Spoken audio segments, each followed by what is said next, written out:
एक प्रसिद्ध राजा था जिसका नाम रामधन था। अपने नाम की ही तरह प्रजा सेवा ही उसका धर्म था। उनकी प्रजा भी उन्हें राजा राम की तरह ही पूजती थी। राजा रामधन सभी की निष्काम भाव से सहायता करते थे, फिर चाहे वो उनके राज्य की प्रजा हो या अन्य किसी राज्य की। उनकी ख्याति सर्वत्र थी। उनके दानी स्वभाव और व्यवहार के गुणगान उसके शत्रु राजा तक करते थे। उन राजाओं में एक राजा था भीम सिंह, जिसे राजा रामधन की इस ख्याति से ईर्ष्या थी। उस ईर्ष्या के कारण उसने राजा रामधन को हराने की एक रणनीति बनाई और कुछ समय बाद रामधन के राज्य पर हमला कर दिया। भीम सिंह ने छल से युद्ध जीत लिया और रामधन को जंगल में जाना पड़ा। इतना होने पर भी रामधन की लोकप्रियता में कोई कमी नहीं थी। हर जगह उन्हीं की बातें चलती थी, जिससे भीम सिंह को चैन न था। उसने राजा रामधन को मृत्युदंड देने का फैसला किया। उसने ऐलान किया कि जो राजा रामधन को पकड़कर उसके सामने लाएगा वो उसे 100 सोने की दीनार देगा। दूसरी तरफ राजा रामधन जंगलों में भटक रहे थे। तब उन्हें एक राहगीर मिला और उसने कहा, भाई तुम इसी जगह के लगते हो, क्या मुझे राजा रामधन के राज्य की तरफ का रास्ता बता सकते हो?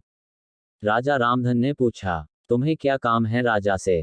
तब राहगीर ने कहा, मेरे बेटे की तबीयत ठीक नहीं, उसके इलाज में सारा धन चला गया। सुना है राजा रामधन सभी की मदद करते हैं, सोचा उन्हीं के पास जाकर याचना करूं। ये सुनकर राजा रामधन राहगीर को अपने साथ लेकर भीम सिंह के पास पहुंचे। उन्हें देख दरबार में सभी अचंभित थे। राजा रामधन ने कहा, हे राजन, आपने मुझे खोजने वाले को 100 दीनार देने का वादा किया था। मेरे इस मित्र ने मुझे आपके सामने पेश किया है, अतः इसे वो 100 दीनार दे दे। ये सुनकर राजा भीम सिंह को एहसास हुआ कि राजा रामधन सच में कितने महान और दानी हैं, और उसने अपनी गलती का स्वीकार किया। साथ राजा रामधन को उनका राज्य लौटा दिया और सदा उनके दिखाए रास्ते पर चलने का फैसला किया। दोस्तों, इसी को कहते हैं कर भला तो हो भला। कहाँ एक तरफ भीम सिंह राजा रामधन को मारना चाहता था और अंत में राजा रामधन की करनी देखे वो लज्जित हुआ और उन्हें उनका राज्य लौटा दिया और स्वयं को उनके जैसा बनाने में जुट गया। महान लोग सही कहते हैं, कर भला तो हो भला।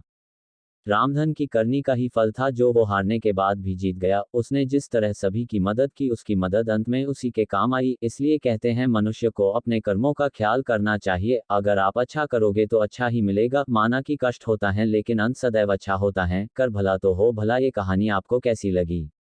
कमेंट करके जरूर बताएं। धन्यवाद।